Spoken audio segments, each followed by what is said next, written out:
मेरे हिसाब से ऑडिट एक सब्जेक्ट नहीं पर एक इमोशन है जिसे फील करके पढ़ा जाता है। ये एक ऐसा सब्जेक्ट है जिससे सब लोग बहुत डरते हैं। बेसिकली इट्स अ मेक और ब्रेक सब्जेक्ट, है ना। एक फियर क्रिएट हो जाता है ऑडिट का। आपने अपने सीनियर्स से सुना होगा, अरे ऑडिट में स्कोर नहीं मिलता।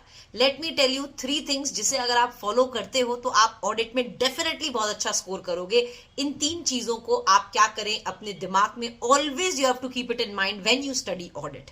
ठीक है, तो पहली चीज क्या है, जब भी आप ऑडिट पढ़ते हो तो देखो, अगर आप रटने लग गए तो आप देखो सीए इंटर में हो, कुछ नहीं मिलना है। रट के नहीं करना है, कोई भी चीज समझ समझ के पढ़नी है। It's a beautiful subject. अगर आप समझ के पढ़ोगे ना तो आप अच्छे से आंसर्स को अपने लैंग्वेज में लिख पाओगे, if you have understood the concept properly. अगर समझ के ही नहीं पढ़ोगे तो भैया कुछ भी नहीं लिख पाओगे एग्जाम में। तो सबसे पहले समझ के पढ़ना है। समझ के पढ़ा तो एमसीक्यूज, डिस्क्रिप्टिव क्वेश्चंस अपने आप आंसर कर पाओगे। उसके लिए आपको अलग से कोई क्वेश्चन बैंक भी खरीदने का जरूरत नहीं पड़ेगा। ठीक है, चलिए दूसरी चीज है, जो सबसे इंपॉर्टेंट चीज है, नोट्स बनाना।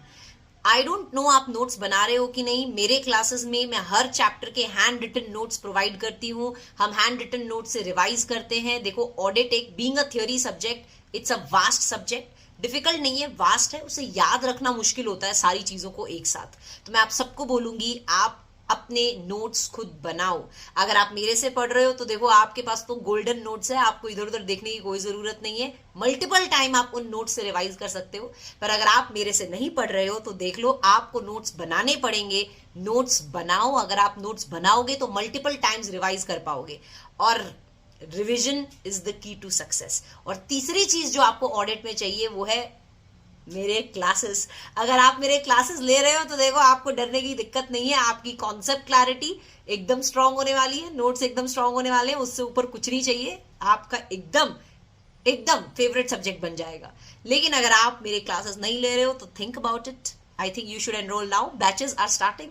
अपना नया बैच स्टार्ट हो रहा है from the first week of July.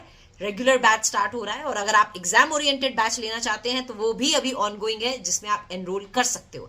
Exam oriented is like fast track batch, जिसमें आप एनरोल कर सकते हो इन केस अगर आपका अटेम्प्ट सितंबर में है। नहीं तो आप, अगर आपका आगे अटेम्प्ट है, अभी अटेम्प्ट नहीं है, तो आप रेगुलर बैच के लिए भी जा सकते हो। चलिए, ऑल राइट, सी यू। आपकी जो टिप्स हैं डेफिनेटली अपने दिमाग में रखिएगा। See you in the classes. Bye bye.